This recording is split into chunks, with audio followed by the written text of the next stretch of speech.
Class 9 8th question देखते हैं exercise 7.1 का। ध्यान से देखिए, फिगर दिया हुआ, मैं ये बुक का क्वेश्चन दिखा रहा हूँ। राइट एंगल ट्राइंगल है ABC और इसमें गिवन क्या है इन शॉर्ट देखें तो DM CM इक्वल है और M जो है AB का भी मिड पॉइंट है, मतलब AM BM भी इक्वल है। और हमको प्रूव क्या करना है, ये दो ट्राइंगल AMC BMD फिर DBC 90 प्रूव करना है और DBC ACB को कॉन्ग्रुएंट प्रूव करना है और लास्ट में CM is half of AB। तो आइए बोर्ड पर इसको अच्छे से देखते हैं। तो आइए स्टूडेंट देखें, गिवन में मैंने फिल्ट्रेट करके सब चीजें लिखी हैं। डी इक्वल टू MC जो क्वेश्चन में था और M is a mid point, तो उसको शॉर्ट में हमने लिख लिया mathematically AM equal to MB and ACB is a right angle means 90 degree. तो ये चीजें हमको प्रूव करनी है। तो पहला तो देखिए बिल्कुल सिंपल, आपका ओरली हो रहा है। ये दोनों ट्राइंगल हमारे टारगेट है जिसमें DM इक्वल टू MC ये दोनों इक्वल एंड ये दोनों भी इक्वल है। AM equal to MB given है और ये इतना हो गया वर्टिकली अपोजिट एंगल। तो ये ट्राइंगल से डायरेक्ट कॉन्ग्रुएंट हो गए। तो यहाँ मैं इसको लिख के बता देता हूँ।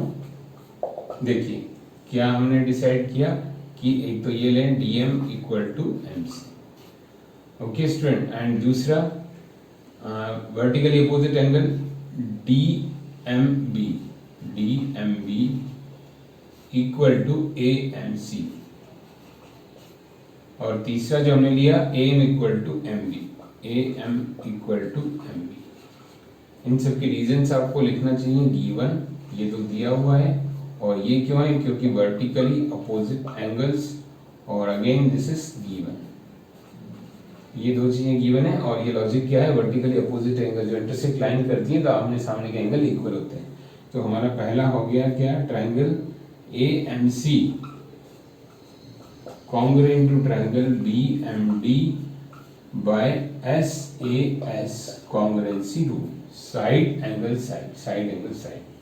तो एक हमारा प्रूव हो गया। देखिए अब सेकंड, ये फर्स्ट पार्ट प्रूव हो गया हमारा। ओके स्टूडेंट, नाउ सेकंड के लिए हम क्या मेहनत करें, इतना हम यहाँ कर देते हैं ताकि आपको कंफ्यूजन नहीं हो। ये क्रॉस कर देते हैं। अब देखिए स्टूडेंट ध्यान से, ये DBC जो है ये 90 गिवन है, मैंने लगा रखा है यहाँ क्योंकि ये गिवन है। ओके स्टूडेंट, ACB बट ये हमें प्रूव करना है 90 डिग्री। अब इसको 90 के लिए एक काम करें, ये दो ट्राइंगल्स को हम फिर से टारगेट करते हैं। इसमें ध्यान दीजिए स्टूडेंट, कोई भी एक एंगल इस तरफ की या इस तरफ के ले लीजिए। जैसे ये है, इसको हम एंगल 1 ले लेते हैं, इसको एंगल 2। तो क्या हम इसको इक्वल लिख सकते हैं, angle 1 equal to 2 by CPCT of this one, क्योंकि दोनों ट्राइंगल्स कॉन्ग्रुएंट हैं तो हम लोग CPCT से एंगल 1 एंड 2 को इक्वल कर सकते हैं क्योंकि these two triangles are congruent. Okay student, अब देखिए स्टूडेंट, अगर ये इक्वल हैं तो it means what, it means line segment AC is parallel to DB। कैसे हुआ, जो आपने कॉन्सेप्ट सीखा हुआ है कि when the lines are parallel then alternate angles are equal. Conversely, when the angles are equal, then lines are parallel. तो हमारा ये कॉन्सेप्ट यूज हुआ, उसमें कौन सा, कन्वर्स ऑफ पैरेलल। तो ये कन्वर्स ऑफ अल्टरनेट एंगल ऑक्सिम, जो अल्टरनेट ऑक्सिम का रूल है वो क्या है, लाइन पैरेलल है तो एंगल इक्वल है, एंगल इक्वल है तो लाइन पैरेलल। तो यहाँ पर हम क्या यूज कर रहे हैं, angles are equal so the lines are parallel. अब ये लाइंस पैरेलल हो गई तो ये इंटीरियर अपोजिट एंगल का sum, this angle plus this angle 180 होता है।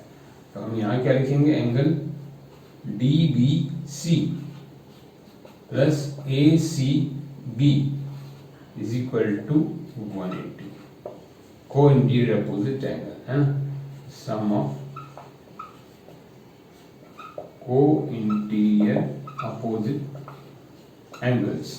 तो देयरफॉर एक तो 90 है तो हम डायरेक्ट लिख सकते हैं देयरफॉर ACB और DBC, ACB is already 90 तो we can write here BBC plus 90 is equal to 180, so DBC is equal to 90 degree. ये हमारा सेकंड पार्ट प्रूव हो गया। फर्स्ट पार्ट प्रूव हो गया यहाँ पर, सेकंड पार्ट ये 90 डिग्री हो ओके स्टूडेंट, बिल्कुल सिंपल कॉन्सेप्ट देखिए, हमने इसके जो है 1 और 2 यूज किए, लाइंस को पैरेलल किया इन दोनों को, और पैरेलल करके कोएंटी अपोजिट एंगल का सम 180 लिया, तो एक 90 है तो दूसरा 90 आ।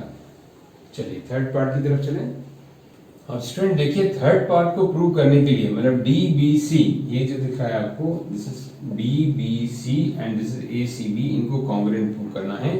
तो हमारे पास देखिए 90 तो है, दोनों में 90 है, ये 90 इक्वल टू 90, ये हमने प्रूव कर चुके हैं, और ये कॉमन है, एक और चाहिए। तो इसके लिए हम एक काम करें, जो इस कॉन्ग्रुएंसी का फायदा उठाए, ये कॉन्ग्रुएंसी में जैसे हमने ये फायदा उठाया 1 इक्वल टू 2, तो वी कैन आल्सो राइट कि AC equal to DB, AC equal to DB क्यों हुआ, CPCT ऑफ जस्ट प्रूव,